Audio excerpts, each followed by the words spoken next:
பெரிய சுமைகளை இளமையில் சுமப்பதற்கு நீங்கள் முடிவு கட்டிவிட்டால் உங்களுடைய நடுத்தர வயசில் கையை நீட்டிக்கிட்டு போகலாம். ஈசாபை பற்றி கேள்விப்பட்டிருப்பீர்கள். ஈசாப் 2000 வருஷங்களுக்கு முன்பு வாழ்ந்தவர், ஒரு அடிமையாக இருந்தவர். அப்போல்லாம் அந்த ஸ்லேவ் முறை உண்டு. அவர் அடிமையாக இருந்த அந்த வில்லேஜ்லேருந்து அந்த வில்லேஜையே காலி பண்ணிட்டு அவங்க வேறு ஒரு கிராமத்துக்கு போகிறாங்க. அப்போ அடிமைகள் தான் மூட்டையெல்லாம் தூக்கணும். சாய்ஸ் கொடுக்குறாங்க, யார் எந்த மூட்டையை தூக்கணும்னு நீங்களே முடிவு பண்ணிக்கோங்கப்பா.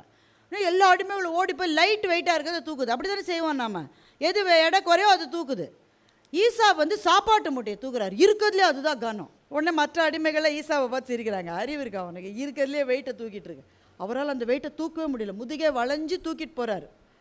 ஆனால் என்ன ஆச்சரியன்னா, சாப்பாட்டு மூட்டையை ஏன் இவர் தூக்கிட்டாருன்றது அப்புறம் தான் தெரிஞ்சுது. சாப்பிட சாப்பிட வெயிட்டு குறையுது மூட்டையில், மற்றவர்களுடைய மூட்டைக்கு வெயிட் ஏறுது. ஏன்னா துணியெலாம் கசக்கி போட்டால் வெயிட் ஜாஸ்தியாக இருக்கும். மற்ற மூட்டையெல்லாம் வெயிட் ஏறுது, சாப்பாட்டு மூட்டை வெயிட் குறைஞ்சு குறைஞ்சு குறைஞ்சு இவங்க அந்த ஊருக்கு போய் சேரப்போ கடைசி 2 நாள் மூட்டையில் எதுவுமே இல்லை. கையை வீசிட்டு அவரும் அந்த அடிமைகளினுடைய தலைவர்கள் மாதிரி கையை வீசிட்டு ஈசாப் நடந்து வந்தார் என்று ஒரு கதை இருக்கிறது. இந்த கதையில் நமக்கு என்ன தெரியுது?